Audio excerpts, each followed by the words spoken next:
welcome back to the My First Rodeo podcast, the show that asks very cool, famous, and interesting people about the various firsts on their path to success. Today is no exception. We have a really funny guy, Lee Hardin out of Nashville, Tennessee, who has been doing comedy for probably a little over 10 years, but another aspect of touring comedians. He tours theaters. A lot of people that tour in theaters, or at least as I perceived it, were the folks who had done the clubs and outgrown the clubs, and therefore they were going into the 1,500 and 2,500 people theaters. There's one here in Jacksonville, the Florida Theater, which is a great venue for that type of comedian.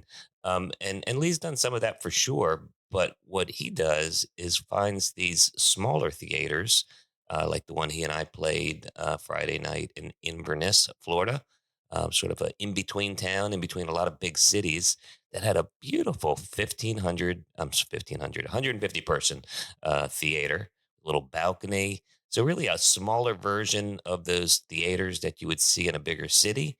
A lot of them are historic. The one we played was the Valerie, which had a history for being a place where Elvis would actually debut some of his films. And I think they even filmed one of his films in Inverness, Florida. But he plays these places, and they're so grateful to have good entertainment. They have a regular series of events, comedy, musicals, music, and they come out.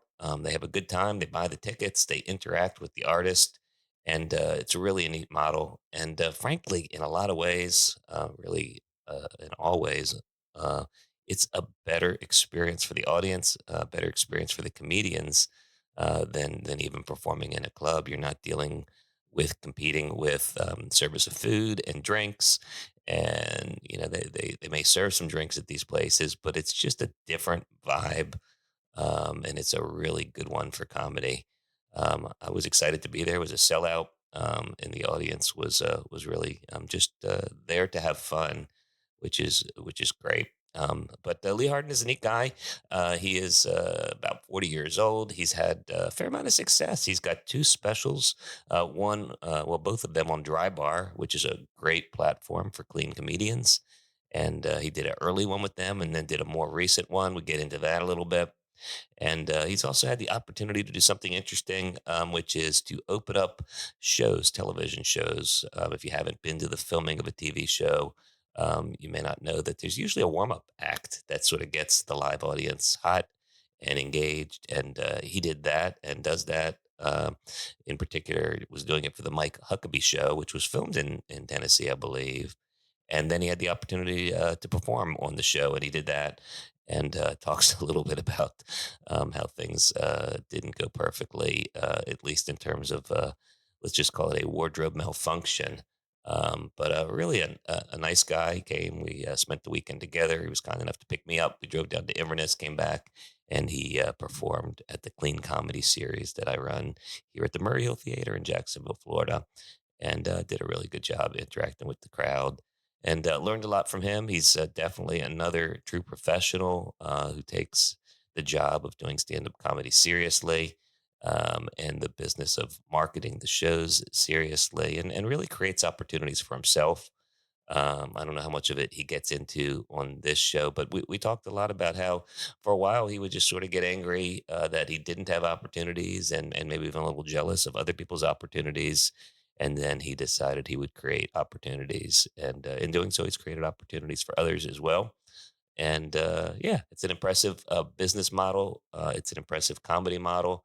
And just a funny guy. Another guy doing it clean, like Danny Johnson, who we interviewed on this show, Claude Stewart, who's mostly clean. Also, both those guys having dry bar comedy specials, and Michael Palisak. So, three of our other guests. If you enjoy this show, I think you're going to enjoy hearing from Lee Hardin. So, with no further ado, this is me talking to comedian Lee Hardin. All right, Lee. Well, welcome to the My First Rodeo podcast. Dude, thanks for having me. This is a nice setup. Thanks for the coffee. And oh yeah, it's all good. This is a special episode because most of them I do in a studio, and it's kind of fun to have you in person at my coffee table. So thank you. Or I guess this is a dining room table, although I've never really dined here. It's a nice table. Thank It is a you. nice table and this little prop here with the spilled wine Yeah. glass. Classic. Thank Like you. Yeah, that. for our listeners, that was a fake red wine glass spill that was in my parents' house when my dad Oh, passed away. It was one of the few little heirlooms I okay. took. Was gonna ask if you got that at Spencer Gifts back in the day. Does So seem like a Spencer Gist thing. I don't know where mom got next to it the or dog dad. poop. Yeah, and the fake dog poop and poop in the buzzers. Oh yeah. So, but But yeah, this is awesome doing it here. Your house is immaculate. Am I allowed to say how nice your house you is? just don't give the address. No, no. It's a phenomenal house. Oh, So it's a fine house, and it's even better when we get to sit around and talk. So thanks. I've enjoyed getting to know you as we've communicated, and we had opportunity to work together last night in Inverness, a sold out show at the Valerie Theater.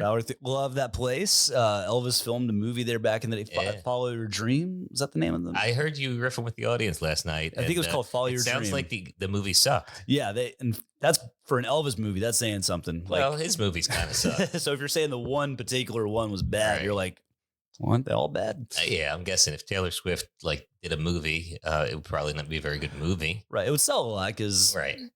That was Elvis. yeah, that's the same. You're going to sell a lot no matter what. But Inverness, Florida is phenomenal. That was my third year at that place, and it's by the grace of God, it's sold out every time. So Nah. that's been awesome. And No, I love the model you've built. I want to get into that, but tell us about your first metaphoric rodeos. How'd you get into this business? see, I was always a comedy fan.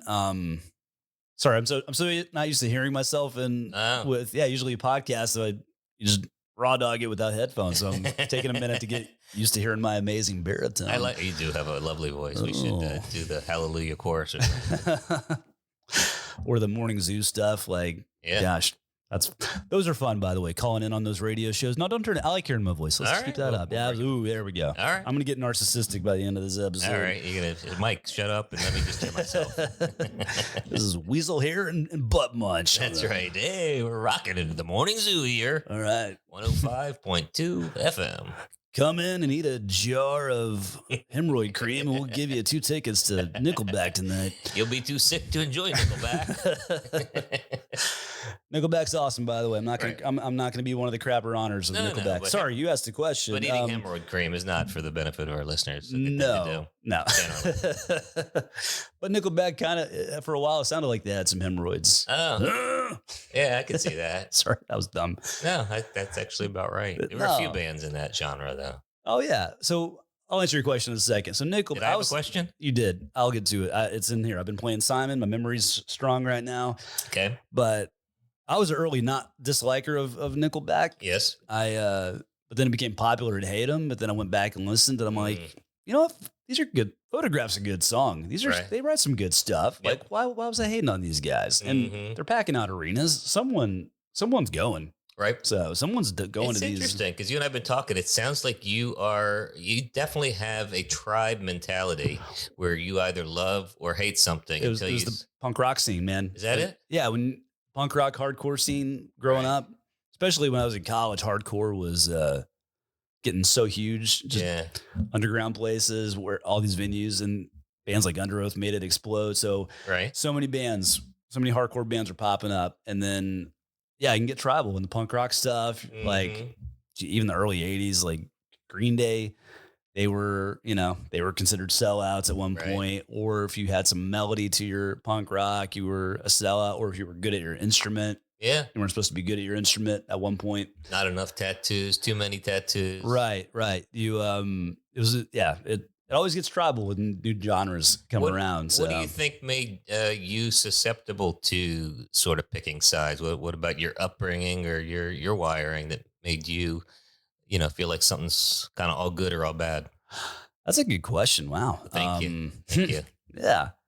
And, we all have our own upbringings, get Mhm. picked on for liking certain stuff, or, I think older family members that I had in my life, not brothers, but older family members, definitely, you get picked on by them. You Mhm. get, early on when you get picked on, you get insecure about stuff. You start believing lies about yourself that aren't true. Those lies Yeah. are built on those past experiences. But yeah, when you start getting into punk rock and find out other kids in high school like certain things, and then you go to shows, and then collectively these guys are like, well, that's not a punk band. Yeah. So again, you're Popular. so influenced by that stuff, and so you can kind of big sides, and Right. yeah. And then what I've learned, all these artists with age, you listen to them and they go, they even talk about that. Like, man, you weren't supposed to listen to Cat Stevens growing up. Right. He's pretty good. Yeah, I listen So to Neil Diamond and Barry Manilow, but also, whatever, The heck, Cure yeah, and the Cars. that's where I'm. If Maybe it's those are all nerdy. Maybe I didn't help no, myself the any. cars are great. That was my second concert ever, The Oh, Cars. you saw them? I saw them in the Wow. Let's Go tour at the Meriwether Post Pavilion in lovely Columbia, Maryland. Oh man, just what I needed. Yeah, Wait, that is the name of the song, yeah, right? yeah, yeah. A little Kasich, was that his name? I Yeah, love great that synth. song. But But but it's yeah, interesting because it seems to me, and I mean, I like a lot of weird music and music that doesn't make a lot of sense, and music where people in one genre would probably not like me for liking the other genre. yeah, yeah. Whereas, but with that caveat, I've always thought the punk scene was to some degree for outcasts or people that felt outcasted, Oh yeah, and it's sort of doesn't it feel like the same old thing? Like once you get accepted within a group, then you've got to reject people in another group. that's pretty accurate. And Yeah. then that thing can become popular, and then you can become that thing you hate too. Right. The alternative comedy that happened in the Yeah. '90s, Exactly. they were playing at rock and roll venues. They're alternative comedy shows, and all those guys got pretty Sure. famous on movie deals, TV deals. They became the thing that they weren't Right. that inspired them to be alternative comics. And then they So crapped on everybody else. yeah, but they were all really funny. Patton Right. Oswalt, Brian Posehn, Yeah. Silverman, Galifianakis was part of that. Maria Bamford. Right. Yeah. You asked about what got me started in comedy. I was Right. just a nerd. I was enjoying psychoanalyzing you Oh. better, but no, we'll go with what got you started in comedy. I didn't want to be rude and like ignore the Huh. question. There will be 7 questions pending at any one time. You just Okay. grab onto one and go. But yeah, with naming those comics, I was just a comedy nerd growing up. If it was on TV, I was watching it. I was obsessed with it. Right. I was always obsessed with trying to make people laugh. Right. Didn't always go that way. But I was just always trying to make people laugh, just obsessed with it. I think And you said I heard you say last night during your show you're an only child too. Yeah. Or are an only child. only child. They haven't had any more. Hope, yeah, yeah. Right. I don't know if that's gonna happen. Right. So, Probably not. I mean, my parents are still alive. They made it sound like they were dead, but No. I don't I'm assuming they're past their kid creating years. hope so. Yeah, that'd be weird though. If like they adopted one, and you're like, hey, you're not an only child anymore. I'm 38 years older than my Right, here's your Vietnamese sister. yeah. She's 2. Yeah. Go raise her. I've got questions. Yeah, I would have questions as well. Mhm. So, do you think? I mean, in your family, what was your relationship with your parents? Were you trying to make them laugh?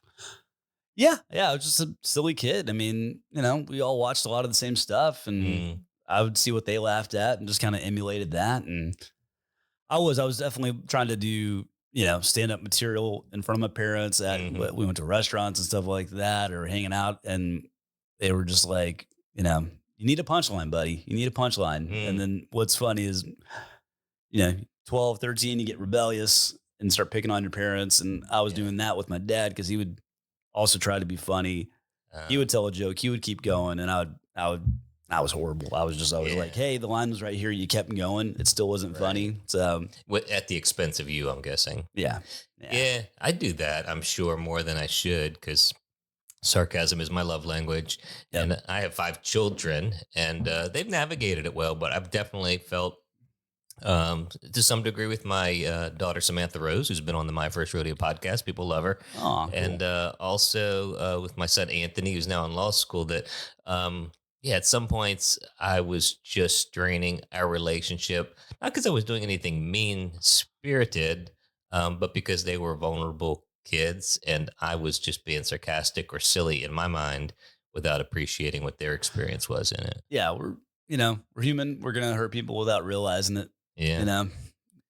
Yeah, that happens. So, but what do they say that doesn't kill you, makes you stronger. It sounds Yeah. like that made you want to be funny, and Oh, yeah. I mean, your humor is almost at this point. I've not known you through your entire career. At your own expense, you are the punchline of your jokes for the most part, self-deprecating. Try to be. So at some point, whatever you were exposed to by your dad trying to be funny, or you guys having a little diss battle, Oh, yeah. you wind up softening it and turning it on yourself in a way that's relatable to the audience. Oh, absolutely. I was even more self-deprecating when I started. I was trying to be Gaffigan on Mm, at the open mics, like got it. listening to Pandora at my adulthood. Just I was Mm, satellite radio or Pandora. I mean, I knew where I could listen to my music, but my go-to on those satellite radios was always comedy.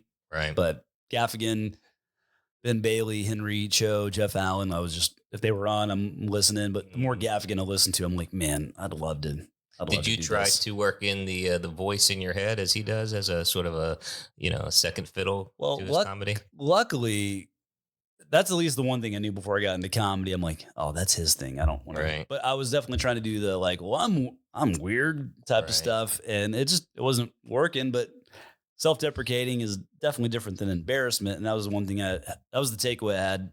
I had a lot of takeaways, but that was one big takeaway in the class I took with Rick Roberts, School of Laughs. It was a comedy writing podcast, but he said the biggest jokes in embarrassment or the best sitcoms like Seinfeld, Home Improvement, Drew Carey's show. They always end with that main character. They're always at the they're the butt of their own jokes at the end of each Mm, episode. They dig their own holes, right. and it always kind of bites them in the butt in a funny way. They're kind of the heroes too, Yeah, in a way. and Michael Scott the same way from The Office, and Yeah, you kind of root yeah, for him, but he's cringy, I guess would be the word, right? right. And there's a way to do it, and I've tried to tell quote unquote younger or newer comedians, I'm Right. like, the best jokes in embarrassment. So, Yeah. don't there's one comedian, my friend Carrie, she helps me out quite a bit, Carrie Jones, and she's newer to comedy and she's so likable on stage. And I was telling her, I'm like, I hear where you're going with your jokes, but like the crowd's on your side. So when you make these Right. punchlines that are self-deprecating, they're Yeah. groaning, but they're not groaning because like they're mad at whoever said that to you. Oh, that's interesting. They're They're on defending you. they're on your side and Uh, their groans are going, who said that to her? I'm gonna kick their ass. Yeah. That's interesting. Yeah, you can definitely go too far, and, but and sometimes it's audience specific. yeah, but if it's embarrassment, that's different. You Hmm. can play with that a little bit more because that's so situational. And you're going, oh, I didn't expect this to play out this way. And Right. yeah, I know we were talking about hemorrhoid cream, but she has a joke about that she found out she was allergic to it because she heard that from other ladies with makeup. It does something with wrinkles. And, Uh, she was like, that makes sense. yeah, she was like, I'm glad I found that out, the right way instead of the other way that I was allergic to hemorrhoid cream. Right. That could be a So, problem. yeah, That's so funny. a little fun embarrassment type joke, or she Yeah. talks about, She victimized herself in that joke. yeah, and Makes it she easier. had a joke about like dating a guy that she just broke up with for 8 years. I forgot the original punchline, Right. but I was kind of like, what if you said it was weird because he didn't even know we were dating? Mm, That's a little yeah. surprise. And that, again, that doesn't put any heat on her to use a pro wrestling term. Right. That just makes it like, Or oh, baseball. Could be yeah, baseball. there you go. Yeah, that makes sense. I think back, and again, I'm older than you, but it sounds like you've been influenced by a lot of old school TV. Oh, absolutely. Nick and Knight. Yeah, but Dude, I Love Lucy was something that so good. I would watch when whatever, skipped school, was sick when I was a kid. It was still a replay then, by the way. I wasn't watching it in real time, but it stressed me out, and I've never been able to put in words, and probably still can't. Why? Like I liked Lucy. I was rooting for Lucy. I didn't like the way Ricky treated her, Yeah. and then she was always going to get in trouble, which not that I was woke at an early age, but Right. there was this man who was going to be mad at her for spending too much at the store or trying to get into the show, Yeah. or when the famous episode where she and Ethel are wrapping candies at the store, and the machine gets behind. Oh, yeah. The iconic stuffing. Yeah, Yeah. but Yeah. I enjoyed it. I was amused by it. I always liked the end, as you pointed out, but the drama along the way, just I feel like it tensing up my chest. I was worried for her. Yeah. That's how I felt when I watched Meet the Parents Oh with yeah, Ben Stiller. I'm just yeah. going, You're like, he's a good guy. Don't don't, screw it up. yeah, don't make this. Even you can watch it on replay, and I'm like, oh gosh, don't. You know what's going to happen, but there's still an emotion of, oh, please Right. don't light that cigarette on the roof. It's going to catch things on fire. Oh no, Yeah. don't get that other cat from the shelter. Oh my gosh, please, what do you? Right. Don't hit the volleyball and the other girls. Right, stop. It's painful. Yeah. Whereas Yeah. there's other movies that he does, even like Something About Mary, Hmm. where it's just funny stuff happening to him, but he's Oh not. yeah, the physical comedy in that movie is Yeah. so good. It is. I Yeah, think it stands the test of time. absolutely. But yeah, that's an interesting dynamic to balance self-deprecation. And you're right, the groans, it's a mixed bag. I mean, groans are a good reaction. They are a reaction. Yeah. I have a joke that I tell about my daughter not having imaginary friends. She has an imaginary father, Hmm. and clearly that's at my expense. My daughter's the hero there, Right. and I think it's an interesting take, but it does get groans. But I can tell by the magnitude of the groans whether they're like, "Oh, you're an idiot," Yeah. or whether it's like, "Yeah, that's funny," and tell us more. Right. See what you did there. It's yeah, that the self-deprecating stuff and with groans, like I don't know. The groans that I get, they're less. I've been trying to change. I like the joke. It's a Hmm. bummer when you really like the joke and it gets a groan. And I've told the crowd so many times, like, I wrote that. I didn't drive 8 hours for a hug, guys. Let's, Hmm. it's not like it's not like a pun groan, but they're just going, "Oh, who did that to you?" It's kind Right. of the same thing I'm telling with Carrie, but Hmm. I told it last night, and I think the way I tell it, I've changed it, and I think it gets more of a laugh than a "aw." But how I delivered pizza to my algebra teacher from college after I graduated college. Right. I don't know if you remember the joke from last night, but I was like, "Hey, I was in your algebra class," and she goes, "Wow, I guess we both failed." Yeah. Yeah, we both hit I stepped over my own punchline by tapping the Yeah, mug I on the wasn't sure mic. if you were doing a rim shot there or No. something. For our listeners, he's drinking a cup of coffee that he just somehow had under the table and hit under the bottom of the Right. I table. was trying to keep it from like because you There's can no hear. video here. That's true, but you can hear it when you like put it on the ground. So I was Uh, trying to fix that, but yeah, no, the joke is like she's looking at me going, "Wow, I guess we both failed." yeah, That's funny to me, right. If it works and out that way, I guess the way I was setting it up when I first was telling that, people were going, "Aw." yeah, But what I've learned, if you don't dance around a punchline, if you right, just get right in, just jump in the pool. right, Because so many new jokes, right, you even last night I tried a new joke. I tiptoed around it. right. You got to hit it. You got to hit it, and yeah, when you tiptoe, it's not going to have the same impact. You have to have confidence in it. Stepping into the pool versus jumping into the pool. I think that's So right. I was doing a yeah, show last week, and it's interesting. I was just hosting, and as I was about to bring up the feature, who's a really good, smart comedian, I said the person before him was a little low energy, so I said, I'm going to reset the room. I said I got two choices for you, and I had two different jokes. One was just a puffy joke that would almost certainly get a laugh. The other one was going to be a political, edgy joke that kind of built on what the last person said, and it was going to play right into the heart of politics right now and the outgoing administration, the incoming administration. I said it would fit. I said, but it's got a pretty good chance of getting it grown. And he thought about it and he goes, "Go with the second one." And I was like, "You sure?" He goes, "Yeah." He says, "A groan is a reaction." He said, I'll come on to a groan it's any better day than of the week. silence. Better than silence. Yeah. Yeah. So I've people ask me like, "Does this hurt to bomb?" I'm like, "Yeah, like it's. I would rather get a response than nothing. Right. I want to strum that guitar and get some resonance. You know? Yeah. Or good try. Yeah. That's not much fun. No, and I like the. Oh, that was funny. Yeah. Like, all right, thanks. That is a weird one though. Like when you get an audience or an audience member, say you get a person in the front row who you can see the whole show and they got their arms crossed and they're not laughing. And then you're out there after the show and they come up and tell you how great the show was. Yeah, that's it's it's church. I haven't lived on church gigs, but the few I've Right. done, I've felt that way. Where I'm Mhm. like, they're not. This isn't going good. Right. Then the next day, the pastor's like, "Man, we've gotten so many emails and texts. They loved it last night. They had a great time." I'm like, Right. they should have showed it because Yeah, their yeah, face did not know that they were enjoying the show. did you tell them they're not allowed to react a certain way or their Yeah. salvation's in question? Because that's how they reacted. Yeah. But There is that there was sometimes. a guy Yeah. last night.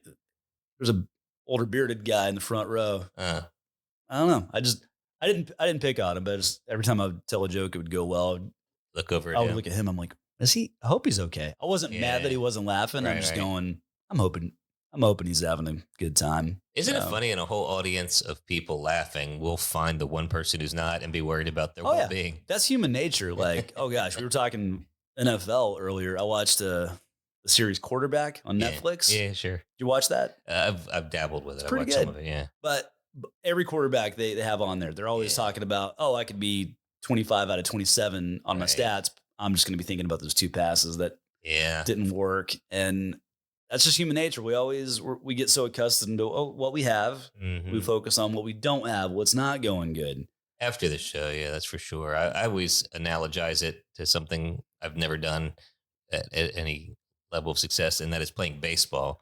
Because of course, in baseball, you fail more than you succeed, and you still get up each time, Yeah. and are certain you're going to hit a home run in the next one. Yeah, I heard Seinfeld talk about that. Your Yeah. batting average 500. That's not good out of 1,000 Right. on paper, but Yeah, it's yeah. good for baseball. Sure. So Or, yeah, 300 is good, and I'm a lawyer, and if I told you, you're going to be paying me $500 an hour, I have a 30% chance of winning your case. yeah, You'd be like, yeah, I'm going to find another lawyer. there's But a reason you're $500. Okay, yeah, is that?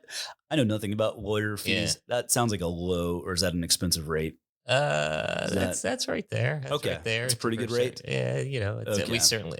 That's not my. That's lower than sometimes. Yeah, we charge more than that. I need to update that based on the reference. housing, I'm guessing This is not that big a house. No, it's a nice house though. it's a fine house, but the, it's the porch game is. this is a Yeah, this is a lawyer salary with 2 divorces house. you have a pool that has rocks that shoot out water. Right. That's you're doing all right. Well, I appreciate that. But It's always nicer when people are here. well, I think we don't realize what we have either. Like you ever went to like your friend's house in high Yeah. school? Like, oh, your mom's so cool, and then Yeah. their response, what? No, Yeah. she's lame. Right. You don't realize how good you have it. You get so used to what Yeah. you're growing up with, your surroundings. You don't realize what you have. My daughter thinks we're So poor. She goes poor rather. She goes to a she goes to a bougie private high school, which is quite good. I love Yeah. it. But there's people there with their own planes, and on like a 4-day weekend, they're jetting off to You Paris. got your own private jet. I've got a stupid Jaguar over here. Right. Yeah. So I I love suspect the we're in the middle of the class. I love the hierarchies Uh, of she definitely feels like we're not doing that well. she's just sulking in her in-ground pool in the backyard with a fountain. We got nothing. Pass the soap. That didn't make any sense. You wouldn't pass soap at a pool, would you? I don't know. Is that what poor people? I mean, I grew up poor. I don't think Right. we. You didn't use soap in a pool, though, did Yeah. Is that an expression? you? No, I was trying to Okay. think of something my daughter could be saying to pass. Oh, the harmonica. Maybe hobos back in the day played harmonicas. No, like pass the Perrier. Oh yeah. I I that's see. where I was trying to go with it. Oh, I see. Okay. Pass the charcuterie board. Exactly, charcuterie. Where did they come from, by the way? Like all of a sudden there was no charcuterie. Yeah, it was a And meat then- and cheese plate. We It's just leftovers for the most part, Right. too. yeah. They add a fancy word to it. NFL Hard Knocks. They did the Jets 2 years ago, Yeah. and it was really funny. There was one of the linemen said, "Oh yeah, I love charcuterie boards," and it blew up. And then the dude, sure enough, started making shirts, charcuterie Good boards. for him. And then they were hanging out one night making food, and so he made his own charcuterie board. Right. That was really funny. I like those things that take off. I was thinking Yeah. that Bernie Sanders should be selling. I don't know if you watched any of these hearings, but when Oh, yeah. RFK Jr. was being interrogated by the Senate, apparently he's got this organization where they sell little onesies. Yeah, he was like, "You got these onesies?" I'm like, "Why is he talking about?" Right. So the onesies say, I'm anti-vax or whatever they say. Yeah. How And much money you making off these onesies?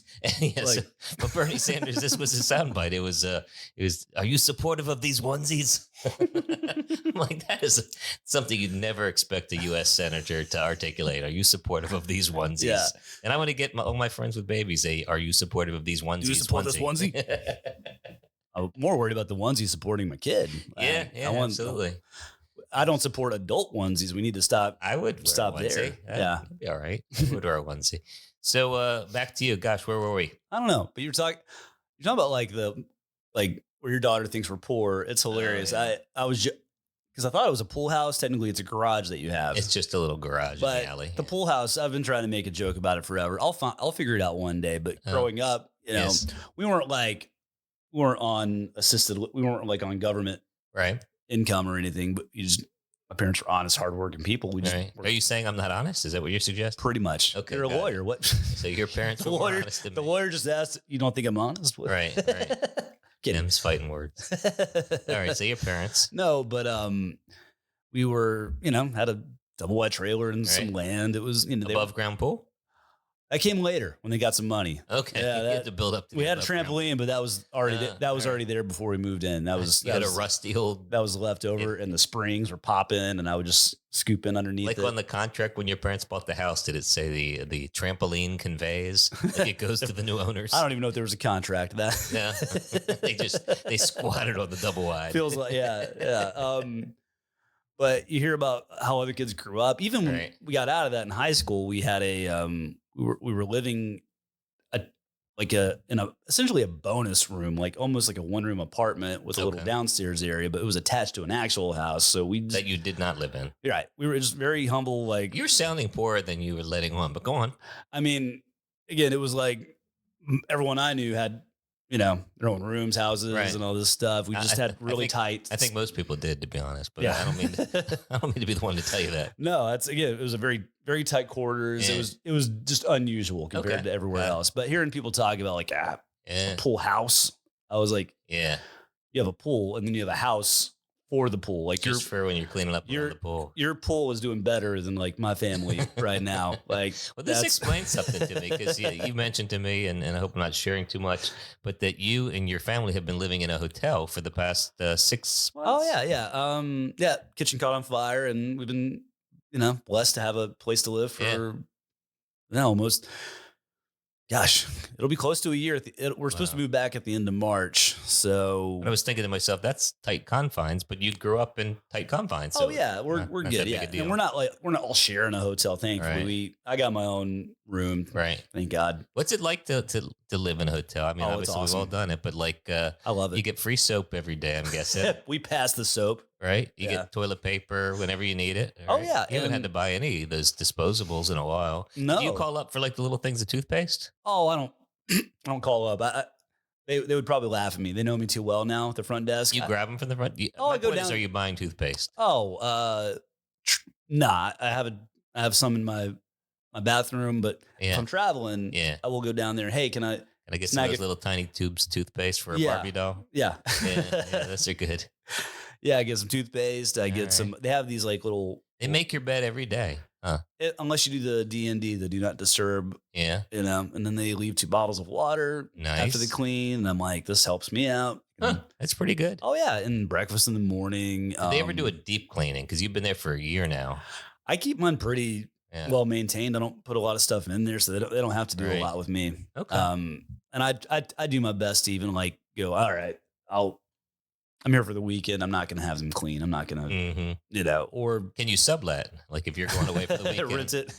can you meet someone and intercept them at the reception Just desk? tell the front desk, hey, Aaron, this guy's going to. $50 a night. I don't know. I know you're charging 120. They would. I kind of want to almost because hotel reward points are bogus. Oh yeah, you must be accumulating quite a bit, right? Or does you your would insurance think- company get this? No, we get like they attached my name. I'm a diamond member with I Hilton. bet you are. But when you want to use that Right. booking, like, all right, you got 50,000 points. Cool. I want to book a room. All right. This room, you can use 10,000 points on this room. Cool. What's the point total? 40,000. Oh, You're like, yeah. that's not rewarding. No. I don't know of one good rewards program. Even think Southwest. If you live there for a year, I feel like you should get like, I don't know, free hotel for Yeah, 6 months you're or getting- something. Points every night you stay, Right. and you would think it would come in your favor. It hasn't, Oh. and it might discount it a little bit, but Right. you can swipe or you can scroll to the right or like move that little thing to the right to use all 50,000 points, but that's Yeah. all your points for one or 2 Yeah. nights. I'm like, it's obviously a first world problem. Yes, absolutely. So I understand. it's just the older I get, I'm going, all these rewards programs are bogus. Yeah. Like even back in the day, House always wins, man. Yeah. House always wins. 10 sandwiches, you get one for free. I still had to pay for 10 sandwiches to get You got to one track free. it. Yeah. So So let's get back to your parents. I want to Oh. understand them. What do mom and dad do? What did they do? just honest working folks. They've done a lot of different things. They've worked at a factory in South Carolina for a few years. Mom ended up managing a deli with Bilo for a few years. I was a grocery store in Sure. South Carolina, Tennessee. She got to the corporate level in college. She finally got to this corporate position where she could travel, and she Mhm. loved that job. And then they took all those stores out of Tennessee for a little bit, Yeah. or not for a little bit, but they just took them out. Yeah. So she ended up getting a job in West Nashville at it's kind of a historical restaurant called The Picnic. It's Okay. Belmead. Kind of, this seems like a well off area right here. It's a mixed bag, but yeah, Okay. it's not horrible. It's a lot of old money in West Mhm. I Nashville. So got there's you. this traditional picnic style food place. It's called The Picnic. Hmm. It's a staple of the place. So it does really What is well. picnic style food? Yep. Well, I Yep. said, what is picnic style? The biggest thing's chicken salad. Okay. They're famous for their chicken salad All right. and little other little things they do, but Nice. it's a pretty well established place. A lot of celebrities go there too. But she helps run that place, and dad worked in that plant for a little bit in South Carolina. What do they make in the plant? It was Milliken, I think. Milliken. I don't know Yeah, what a milliken is. Is yeah. it a chemical or No, I think it was. I think it was something related to cotton. I can't. oh, I think it was something with clothing and cotton. If I textiles? textiles, I that mean, makes sense. that's all the same. Yeah. South Carolina was. Yeah, South Carolina's like a textile. I'm guessing you state. didn't do a lot of take your son to work days. Not in the factory, no. Like OSHA frowns on that. a lot of machinery, Yeah, and yeah. dad almost lost his finger a couple Oh, of no. times, and Yeah, not which is bringing a your good son to thing. that. Which is a good thing he didn't, because he's a phenomenal guitar player. Okay. He's generationally good, and Wow. he just does it for fun, and he's so good to the point where there's guitar builders that just build him one for free, Oh, and nice. he's phenomenal. And Does he so play out much or just for I fun? just he just likes playing for fun. He's really great at it. He just has so much control over his Yeah. instrument, and so much knowledge of his Yeah. instrument too. Did he teach you? I know you play guitar as well. Yeah, I learned what I could from him, and Yeah. still will ask a couple of questions here and there. But yeah, he's done a lot of stuff, and he worked in IT for a long time when we moved to Tennessee, and recently he started working as a truck driver, just locally, not across the Mhm. country.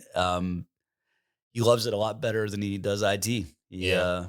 He really does. He makes a lot more money. He likes the schedule, but when he's not there, he's home. But yeah, all my life we didn't have everything, but they were honest and hardworking, and Yeah, that's you know, nice. yeah. Sounds like they did a good job. And what do they think, or what did they think when you decided you wanted to go into comedy? I would have probably gotten a better reaction if I told them I wanted to, I don't know, do work with puppets or Mm. something like that. It's not too late. But I was at the time I was working with Vanderbilt sports, or Vanderbilt football, doing sports video stuff, and they Mhm. were really proud of me for that. And then we had coffee one day, and I was telling them, "Yeah, I take this comedy class. Here's some jokes I'm working on." They didn't. I don't know. Later, they told me this, that when I told them that news Mhm. when they left, they were like, "Let's see how long this lasts." Right. You know, because your kids try a bunch of random new things, so they're like, Mhm. "All right, when's this going to be over with?" But no, they're both very proud of me. Now they've seen what I've gotten to do. They saw me do Huckabee, and that story about my pants being unzipped on the show Yeah. is true. And mom was in the front row freaking out, like Yeah. she was gripping whoever she could. Did they try to And wave at you, or you had lights in your face? I'm not gonna. No, Yeah. I'm not gonna. Yeah. We're taping a worldwide TV show. I'm not gonna like break character in Right. the middle of it.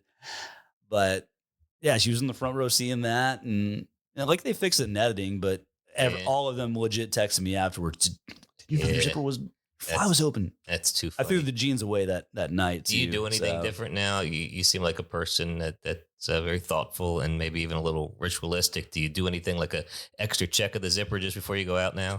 I should. That's the one thing I do. A lot of like pre-show stuff, but that's it's not one of them. I'll Yeah, if I have time, I just wear sweatpants 100% of the time. I don't know if I could do that. I'm not a sweatpants guy. There's Nah. two. I'm hot natured, so sweatpants just make me sweat. That's That's the goal. It's in the name. It's in the name. Sweatpants. I've never been comfortable in sweatpants. Like, I'm with you. yeah. But pre-show stuff. If I have time, I usually try. Have you heard of Wim Hof?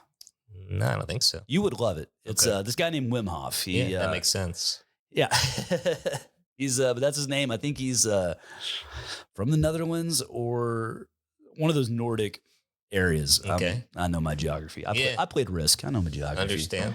But Place over there. he's a very positive guy. He does a lot of. He's famous for doing these like long lasting ice tub baths Hmm. with in the mountains. Mhm. He'll run up these mountains, no shirt on, and just like go forever. He's just a very positive guy. He has this breathing technique. There's a ton of them out there. His isn't, it's just very basic. It's nothing, there's Mhm. nothing spiritual to it, but it's a lot of like rounds of inhale, exhaling. And then the end of the round, you hold your breath, not forcefully, you just control it Yeah. until you need to get breath. And then you do another round. And that gives me time to think through my set while I'm doing that. Mhm. Like during the breath hold parts, I'm thinking through my set list in a pressured environment. Mm. And after a few rounds, your head is in such a good place. Your shoulders drop, like you're tingly. Yeah. You're just like, your brain's in a very positive, like, all right, things are going to be okay. I use that time to pray.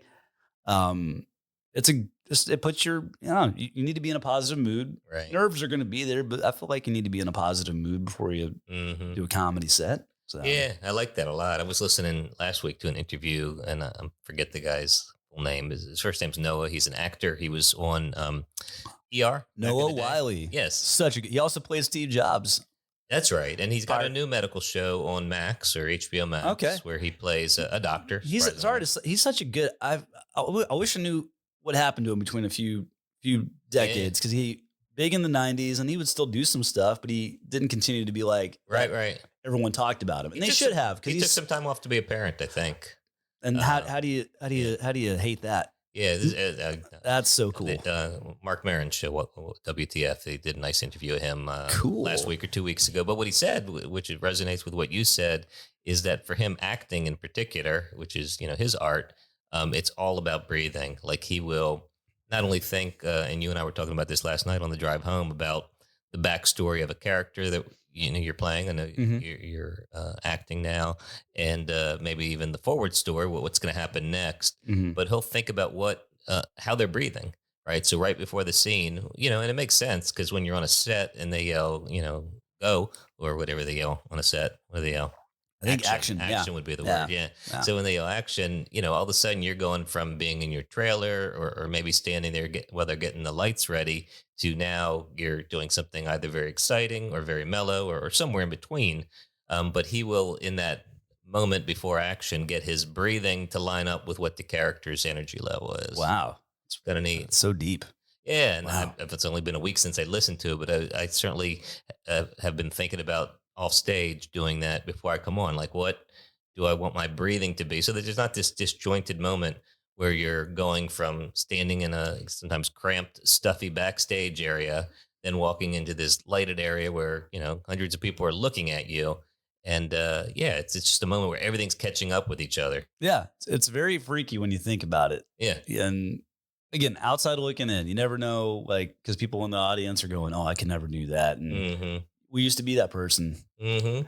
So it's fun to like do these theaters and like they're small theaters, but I love them. That's what I love doing. But these that moment of backstage to stage, you're going, "Wow, this is you can't Mm-hmm. get caught up in this is wild." Think about that after, but you're like, Right. even it went by so fast too. And think Yeah, about the audience perspective, because I know before I'd been backstage at places, and you've been backstage in a lot of places. Some of them are nice, some of them are not so nice. There's not even a backstage, and yet the audience has this illusion that there's something fancy back there, yeah, yeah. and generally it's not. Last night was kind of fancy. Oh, I Last night mean, was fancy, it yeah. was pretty. It was. I love that place. So Yeah, it was yeah, everything was great. I will say there was one thing when you were on and I was standing in the wings. It was like a really nice, not even a kitchenette. It was like a full kitchen. it was. And at one Yeah, point, the refrigerator came on. It was making a lot of noise, and I was worried that it might be disturbing you oh, on stage. didn't even notice. All right, good, Yeah, yeah. good.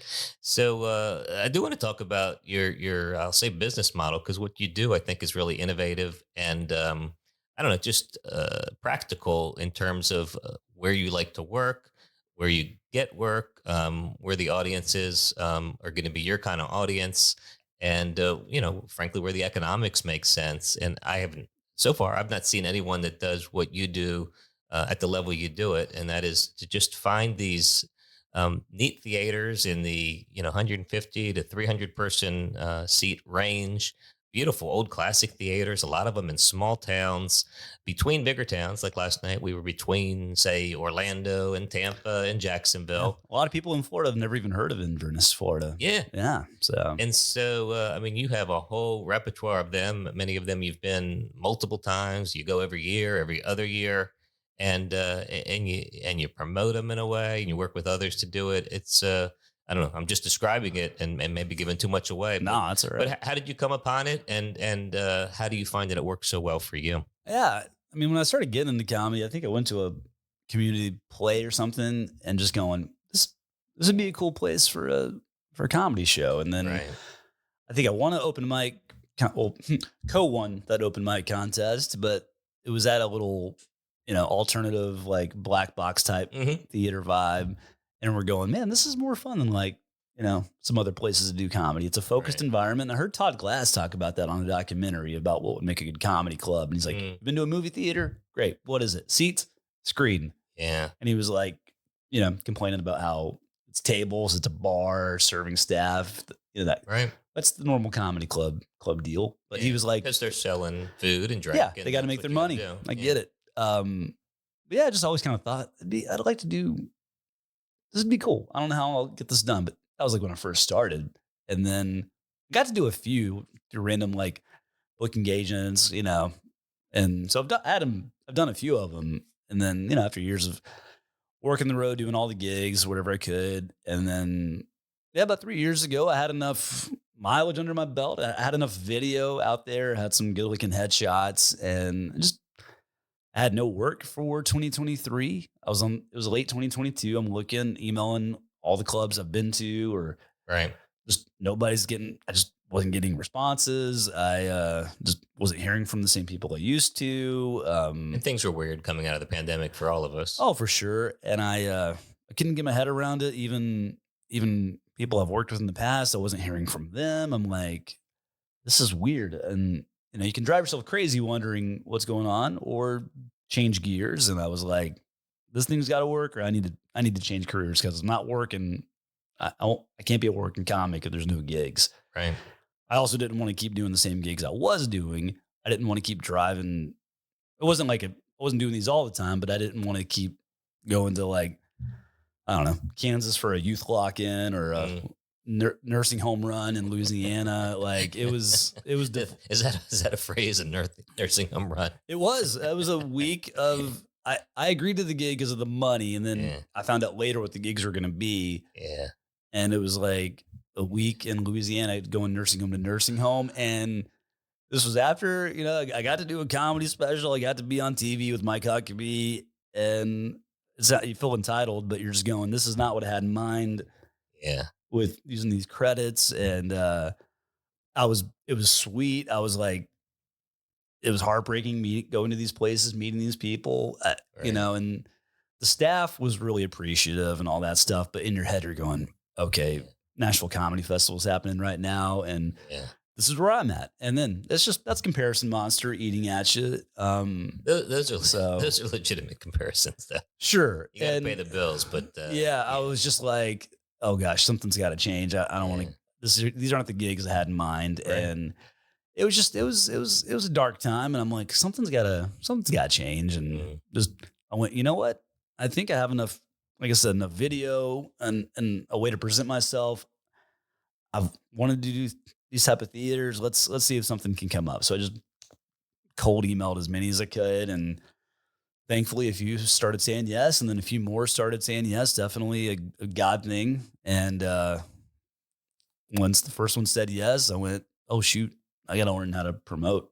I agreed to a door deal. That was how I got into a lot of places, and all right. And then thankfully, through a friend of a friend, I was able to learn how to promote a little bit. And even with knowing how to promote, it was still stressful. But yeah, just kind of kept my head down and treated it like a 9 to 5. Just emailed state to state, Yeah. and tried to keep the email short and say what I wanted. And the my MO was being easy to work with, so because I didn't have to worry about losing money or not in that sense, because I didn't really have a family to worry about. Yeah. Just worry about myself. I'll figure it out.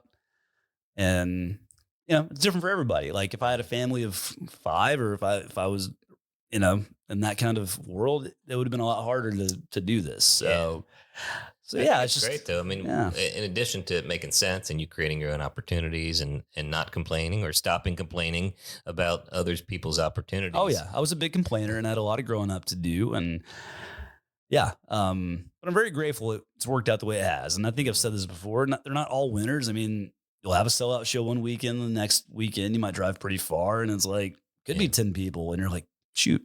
But you get smarter the more you do it, right. and you You can learn. feel it. Yeah, you learn by doing, and you learn what questions to ask, learn which ones to. All right, I don't think I'll be a good fit working with these Yeah, guys based on how they respond to you, and most people are pretty easy to work with, even if they tell you no. You just do your best to go, thanks for, even if they're right, snarky in the email, you just go, all right, I appreciate you getting right. back to me. Yeah, and there's So, turnover in those places. So whoever oh you're yeah, dealing with this year may not be the person you're dealing with next year. exactly. But no, it's been fun. It's a good way to like get work if you can get it. And Yeah, hopefully I can keep it going.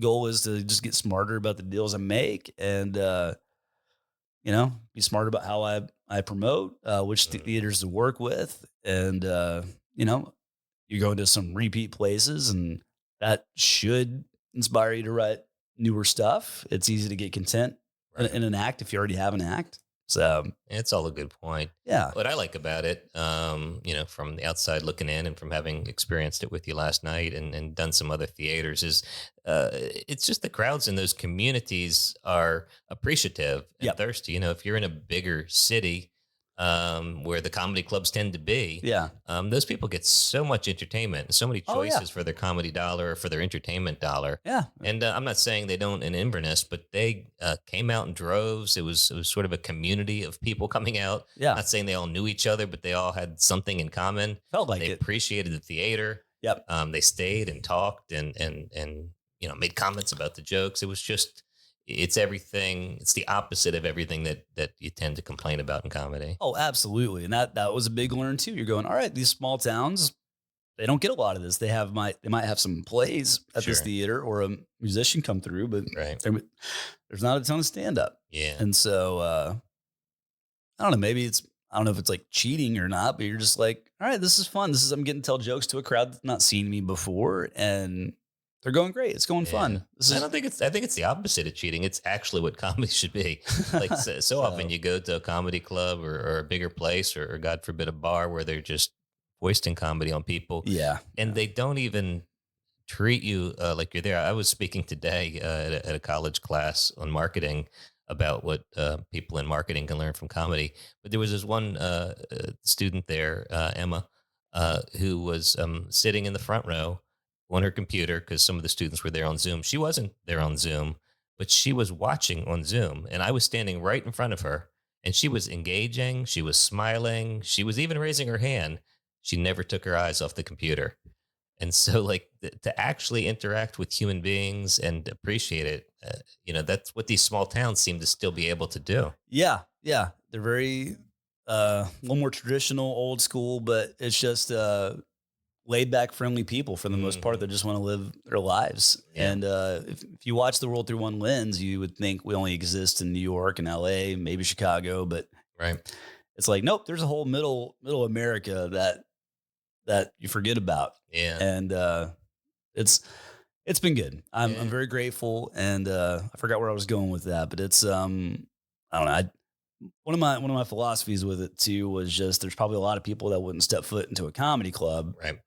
So I'm gonna see if I can make those people No, I come think to a it's show and great. laugh. I think I can. I know you're not the only one doing it, but Sure. congratulations on finding a good model, one that works for you, and really working it in a healthy way and creating Thanks. opportunities for others. Yeah, it's been there's some things you don't have control over, and I've had to work on that too because comedians are vultures. We've all done it. Oh, that's a venue. I'm going to reach out to him, Yeah, yeah, and that does happen. And again, I'm not the first comedian at all, not even close to doing theaters like this. right, But I have seen that. I'll see like people like, oh, I just played that venue. right, Oh, right. and they're doing They it let too. him in. Maybe they'll let me in. Yeah. So That's okay. There's again, 365 days a year. yeah, there's so many theaters and so many places that didn't get back to me the first time I reached out. I reached back out 2 or 3 years later. Yeah. Oh, hey, would love to have you, and which is good because now you learn how to talk business a little bit better, and Yeah. try to be easy to work with. And I'm always interacting with these theater owners, and I'm always like, I want everyone to do well at the end of the night. It's not Sure. just about me. I want you guys to make money however you can on ticket sales and concessions and donations or whatever. I want the people to be happy on the way out. I want to leave a good impression. I won't claim to be the funniest comedian here, but I do want to be. I aim to be as professional as I can be. Yeah. So Well, yeah. that's sadly enough that'll make you stand out in some circles. So, well, That's one reason I always try to leave the stage early, which thanks for closing out the show. I always try to get out there to say goodbye to people. sure. I try to give shout outs before I do my last joke to anybody involved that helped make the show possible, that works there, Smart. volunteers there. Some people might think it's hokey or hallmarky, but I'm Mm. like, I don't want them to, I don't want them to guess at all if I'm unappreciative. Yeah. Like I want to keep the attitude of thankfulness from beginning to end. Yeah. So, No, people need to leave with a good taste in their yeah, mouth. which is why I wasn't mad, but being rushed to get to the venue, I Yeah. was like, man, I usually get to come in, say hey to people, say Yeah. hey Yeah. to the guys that run that place, and you know, so I didn't get to do all that. I was like, man, I feel like I'm just being too transactional, Yeah. Well, that's good that you're Yeah, conscious of that. You're not going to hit it, 100% every time, but no, just aiming for it and knowing when you've missed it distinguishes you. no, So, absolutely. but yeah, man, congratulations on all your success. We didn't get a chance to talk about it, but two great specials on Oh Dry yeah, Bar. I'm so grateful I got to do all that. Do you have a time limit on that podcast? I'm sorry. It's as much time as we're going Oh, to talk. because I don't want to like overlook that either. Like, I've done things a little differently. I mean, started at open mics, but then I wanted to like do something a little different and try my jokes in other states to see if there Sure. was something there. Because open mics, they're telling, but sometimes you're like, well, this joke might actually work in front of a crowd. Like Yeah. before I did Huckabee, I went to as many open mics as I could to get the set. It bombed pretty much every open mic set, Yeah. but I'm like, I just got to get the rhythm. And then it went pretty decent on Huckabee. So I wanted to try early on these jokes I've been working on in front of real crowds. What kind of reactions can I get? How can I get better? And just found bookers that would work with me and let me, they'd pay me a little bit to travel to Minnesota or Indiana to work on stuff. So, I didn't rise up through the club ranking, not even a little bit. I mean, I've done some of it, but I'm grateful for the opportunities I've had. And actually, the club's how I got the first dry bar. I met one of the guys that works in it, and he knew me from one of my emails that I reached out to him with. And that's how we booked the first one. And I was so grateful it went the way it did. And so been on dry bar twice, and that's cool. Hmm. That's a milestone, and to get to do it twice is fun. And then getting asked to perform on the Mike Huckabee show, and I loved that place. It's no longer a show anymore. Huckabee's now the ambassador to Israel, so they closed that show. Different venue, really. Yeah, yeah, it'd be hard to travel all that way to do it, At but this moment. Yeah. yeah, but because I got to do warm up comedy at the Huckabee show for a couple of years, and that's how they brought me up to Yeah. be on. I didn't want to do the show at first because warm up pays. Being on TV didn't pay. Right. Right. I Right. was fine with that, but yeah, I'm very grateful for being as different as I've been on how I go about this. I'm very grateful I've gotten the stuff I have. So You take opportunities. You treat yeah. people well along the way, and it's paying off. I look forward to continuing to follow your career. And thanks for coming through Jacksonville, and thanks for joining the podcast. Oh, absolutely. Thanks for having me. All right, Lee. Talk to you later. Well, there you have it. That's Lee Hardin, comedian, road touring comedian, theater player, and a really nice guy. I enjoyed getting to know him. Complex person, like really everybody that does this job. Certainly has a lot going on in their mind, and some of it comes out of their mouth in the form of jokes. And yeah, just I would say this about Lee. I haven't spent the weekend with him, chatted with him here. He seems to be the same person on stage that he is off stage. Saw him interact with the crowd, and there's definitely a lot of comedians that are very introverted and have trouble interacting with people one on one when the lights go down. And he's not that person. and seems to be a genuine guy, an evolving guy like all of us. Certainly acknowledges things he could have done differently, should have done differently. But he's somebody who seems to be constantly trying to do better, improve himself, focus on the art, and really make a career out of this, which is no easy task. It's very entrepreneurial for people that maybe aren't naturally entrepreneurial. They're creative type. But if you're not entrepreneurial, or you don't surround yourself with entrepreneurs or someone that'll invest in you, and that's hard to find, you'll be a really funny person that doesn't have an audience. And so, what he's doing is a very practical way. It's outside of comedy, we talk a lot about people are going to have to create their own jobs, or the jobs that they're going to have, that our kids are going to have, that young people are going to have, don't even exist, or they're going to create them.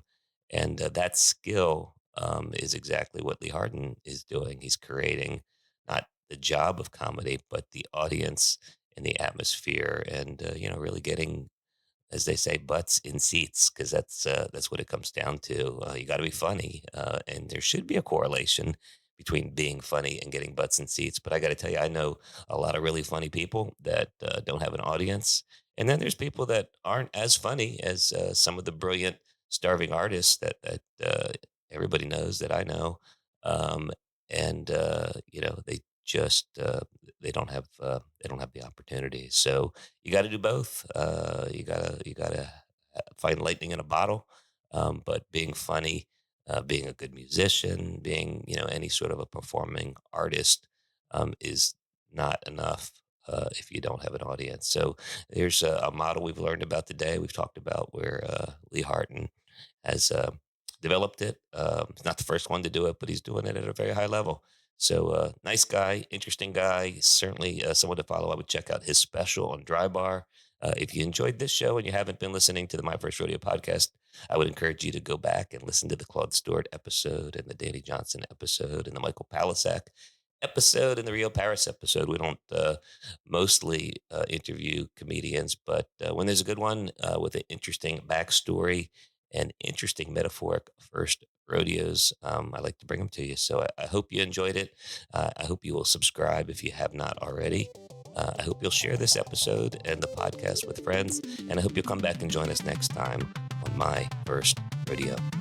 My first rodeo. My